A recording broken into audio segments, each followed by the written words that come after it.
Bombshell documents leaked by Edward Snowden have exposed Erika Kirk as an intelligence asset. And the story doesn't stop there. CIA files suggest that Kirk wasn't just Charlie's wife and the mother of his children, she was his handler. The files expose a devastating betrayal and draw in her whole family, her parents, and a sister whose secretive history points to something even more disturbing. But here's where the story takes a turn, because we've been told, by a congressional source no less, that Erika has lost custody of her children. And when you hear why, you'll understand how deep this rabbit hole goes, and the extreme lengths the elite are willing to go to manipulate perception. People keep asking the same thing. Where are Erika Kirk's kids? Who's caring for them while she tours the country, appearing on Turning Point USA stages, setting off fireworks, wearing leather pants, and making non-stop media appearances? And where are the photos of her during pregnancy? Those questions intensified recently when investigators noticed something odd in the public photos of the children. The timeline doesn't add up. According to the images, her son appears to age 3 years in just 10 months. The mystery deepened even further when Congresswoman Anna Paulina Luna let something slip, saying that Erika had lost her kids. Wait, lost her kids? The woman credibly accused of child trafficking just lost her kids after the deeply suspicious death of their father? But I do think that when the information isn't put out there directly, that's when you have a lot of these, could have Erika have been involved in any of that? And that's what I'm saying. I don't think that she at all had any connection to that. When I see that, it's like you're victimizing the victim, if that makes sense. Because at the end of the day, she did lose her husband. She lost her kids. She lost her kids. She lost her kids. She lost her kids. Like, I was just with her at the White House, and she's, that's anyone. If that happened to your wife, my husband, it's devastating. That wasn't a metaphor. The implications are far darker than anybody has admitted. Because nothing is as it seems when it comes to Erika Kirk's family, from the Rothschild family history to the gangsters on both sides of her family tree, to both parents and their very shady backstories. Her mum was born as Loretta Ann Abbas, but she has multiple identities confirmed in public records. Laurie A. Francevy, Laurie W. Francevy, Laurie A. Stransvy, Laurie A. Woolstad, Laurie Ann Gwinter, Laurie Ann Franzu, Laurie A. Franzi, Laurie W. Franzi, Laurie Franzu. That's up to 11 variations so far, and those are only the ones we've been able to confirm. Ask yourself, do you know anybody in ordinary life with that many names? And if you're thinking she sounds less like a private citizen and more like a spy, you need to see the documents that Edward Snowden leaked. More on that in a moment. But first, while digging into Laurie Francevy's background, a major detail surfaced. Public records place her directly inside the Intelligence and National Security Alliance, or INSA, the elite non-profit, where former spy chiefs, national security staff, military intelligence, and members of Congress intersect. Then there are her companies, AZ Tech International Inc. and IMET Laboratories. Both are tied to Scottsdale addresses and appear in federal vendor procurement documents alongside intelligence and defense suppliers, including NSA-linked contractors. These records appear in Cryptomy and JAR2 repositories of leaked intelligence and NSA-related materials, where IMET Laboratories is listed with a direct contact, Laurie Francevy. This is the smoking gun that places her squarely inside the intelligence ecosystem.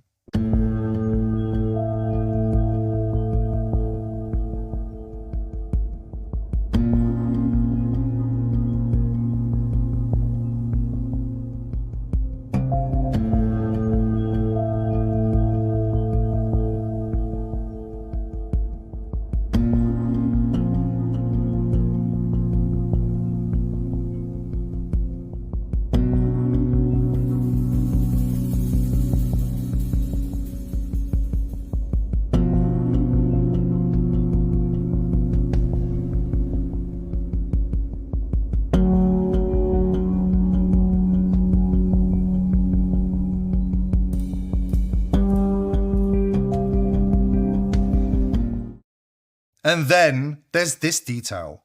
Why does Erika's sister Tanya suddenly appear by name in this paperwork? She's somebody who normally stays out of sight, keeps a low profile, avoids attention.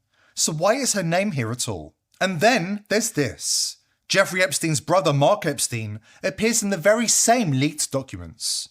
files tied to the Snowden disclosures, documents that sit squarely inside the intelligence and surveillance world. Add to that the fact that the Florida real estate firm she was working for sold Epstein's properties, and suddenly the overlap is impossible to ignore. One coincidence can be dismissed, two can be explained away. But intelligence leaks, Epstein's inner circle, and sensitive real estate transactions all converging around the same young woman? That doesn't sound random. And here is another coincidence. Remember Klaus Schwab's obsession with a devastating cyber attack that will be worse than the COVID pandemic? Erika Kirk was found in a decade-old documentary about EMP attacks and grid vulnerabilities, where she's briefing intel agents about the threat. The filmmaker, Patria Patrick's YouTube, has clips from the documentary, including one that features Jeanine Pirro, former Congressman Trent Franks, and former CIA Director James Woolsey. Sure is interesting company to keep for a young pageant winner who just so happened to be running an orphanage on a NATO base in Romania at the age of 17. The director of the National Security Agency, Admiral Rogers, came out and said, it's not a matter of if, it's a matter of when. This was an unprecedented and sophisticated attack on an electric grid substation using military-style weapons. It wasn't just a couple of guys out having a beer. Parties unknown used AK-47s to attack the transformers of that facility. Top former energy official claims an attack on an American power grid was terrorism. The Metcalfe attack pointed out that the substations are important parts of our national grid, but they're completely unprotected. We have 5 major threats that make our grid extremely vulnerable that we've presented to congressional officials. 1 being cyber, 2 being hackers, 3 being physical threats, 4th one is solar EMP, and the 5th one is man-made EMP.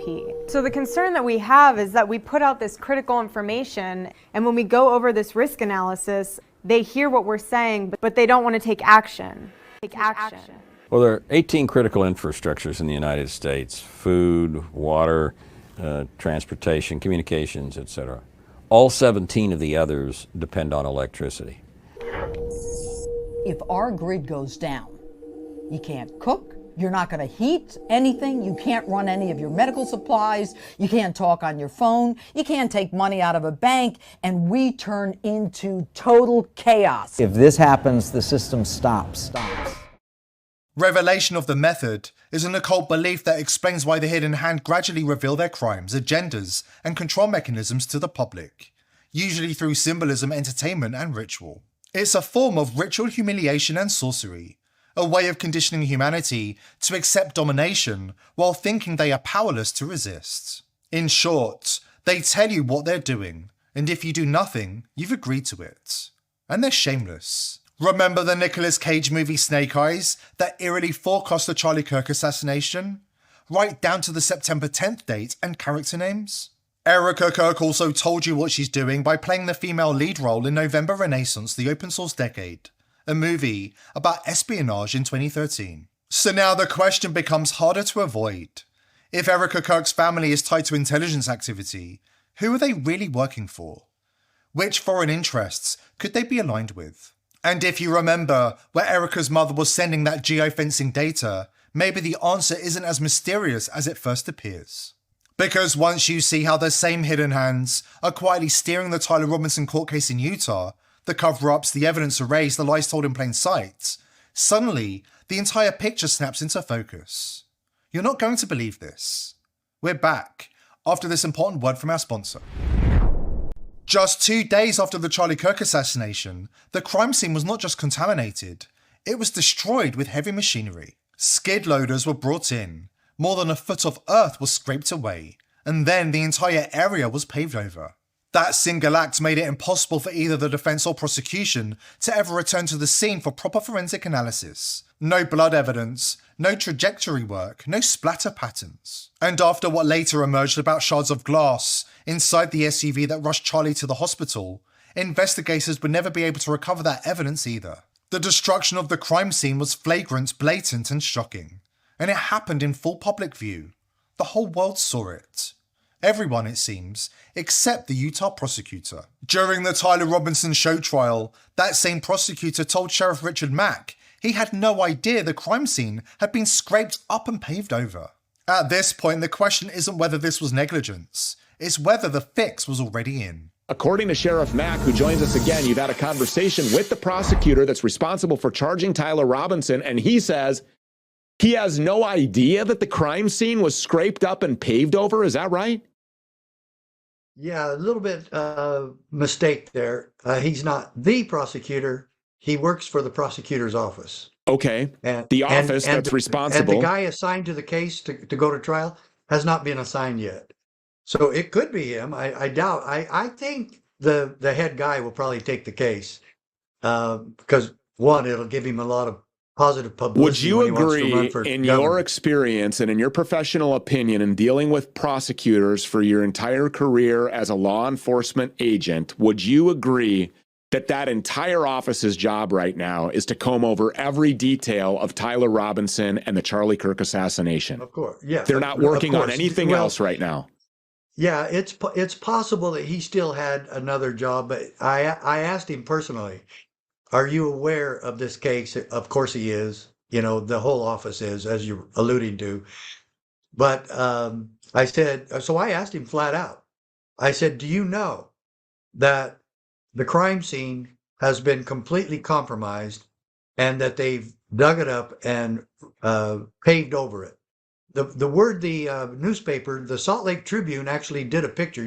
Everybody can look it up.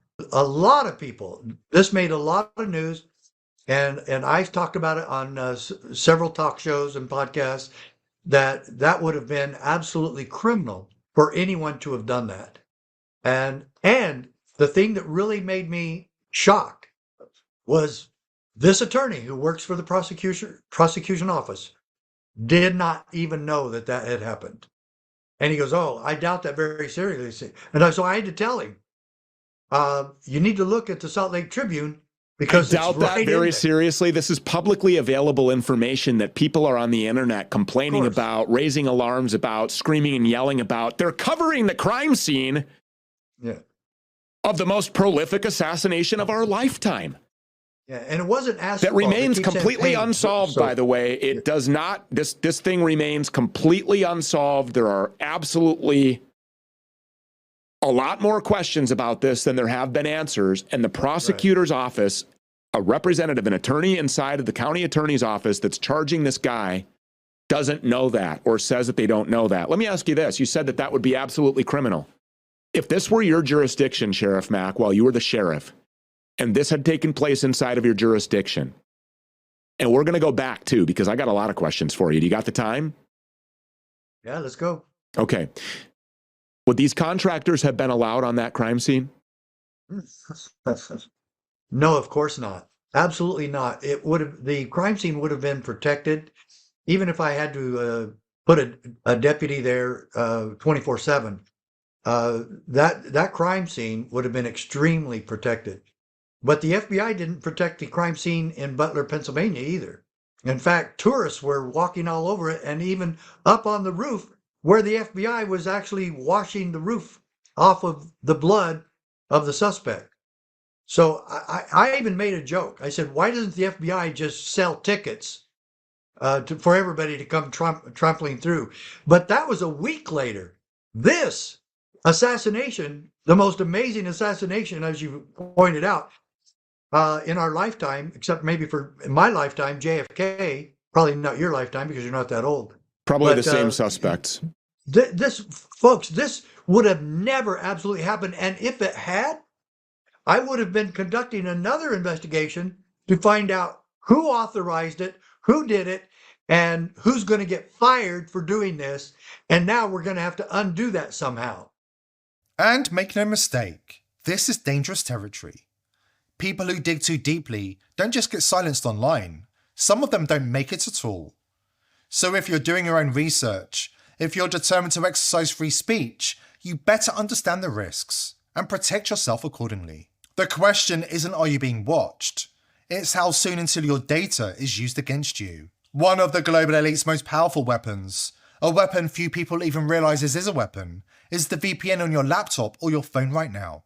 Industry leader Proton is funded and controlled by the World Economic Forum, and Israel has bought up the rest of the most popular VPNs in the world, including ExpressVPN, CyberGhost, and private internet access. Their leadership?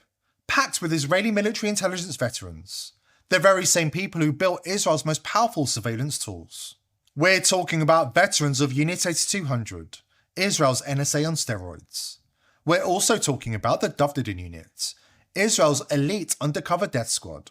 Because we care about our viewers and this movement, we're revealing the first trustless VPN, VP.net, built so that even if it wanted to spy on you, it couldn't.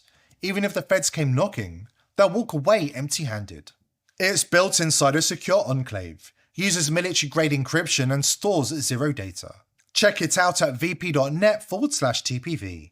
And here's the best part. It's 100% American-owned.